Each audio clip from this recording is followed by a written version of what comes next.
The Book of Leviticus, Chapter 15. Cleansing Unhealthiness.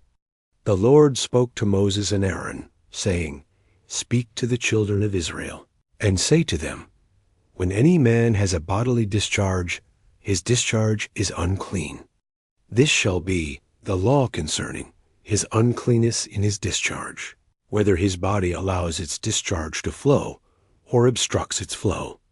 It is uncleanness in him. Every bed on which the one who has the discharge lies becomes unclean, and everything on which he sits becomes unclean. Whoever touches his bed shall wash his clothes, and bathe in water, and be unclean until evening. And whoever sits on anything on which the man with the discharge has been sitting shall wash his clothes and bathe in water, and be unclean until evening. Also whoever touches the man with the discharge shall wash his clothes and bathe in water, and be unclean until evening. And if he who has the discharge spits on one who is clean, then he shall wash his clothes, and bathe in water, and be unclean until evening. Any saddle on which the man with the discharge rides becomes unclean. Whoever touches anything that has been under him shall be unclean until evening. And whoever carries those things shall wash his clothes and bathe in water, and be unclean until evening.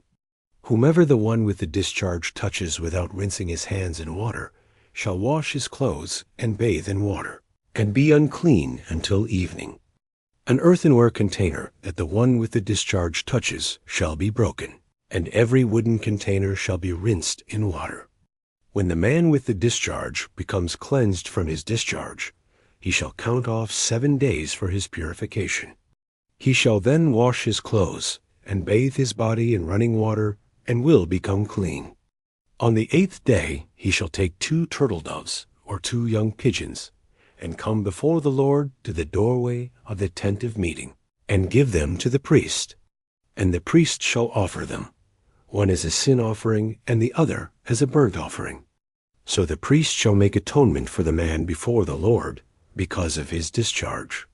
Now if any man has a seminal emission, he shall wash all his body in water, and be unclean until evening. Every garment and every leather on which there is semen shall be washed with water, and shall be unclean until evening. If a man lies with a woman, so that there is a seminal emission, they shall both bathe in water, and be unclean until evening. When a woman has a discharge, if her bodily discharge is blood, she shall continue in her menstrual impurity for 7 days. And whoever touches her shall be unclean until evening. Everything on which she lies during her menstrual impurity shall be unclean, and everything on which she sits shall be unclean. Anyone who touches her bed shall wash his clothes and bathe in water, and be unclean until evening. Whoever touches anything on which she sits shall wash his clothes and bathe in water, and be unclean until evening. And if it is on her bed, or on the thing on which she is sitting, when he touches it, he shall be unclean until evening. If a man actually lies with her, so that her menstrual impurity is on him, he shall be unclean for 7 days. And every bed on which he lies shall be unclean.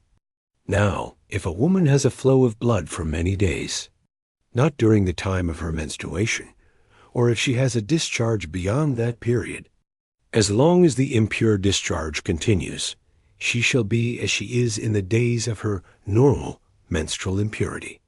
She is unclean. Every bed on which she lies during the time of her discharge shall be to her like the bed of her menstrual impurity, and whatever she sits on shall be unclean, like the uncleanness of her monthly period. And whoever touches those things shall be unclean, and shall wash his clothes and bathe in water, and be unclean until evening.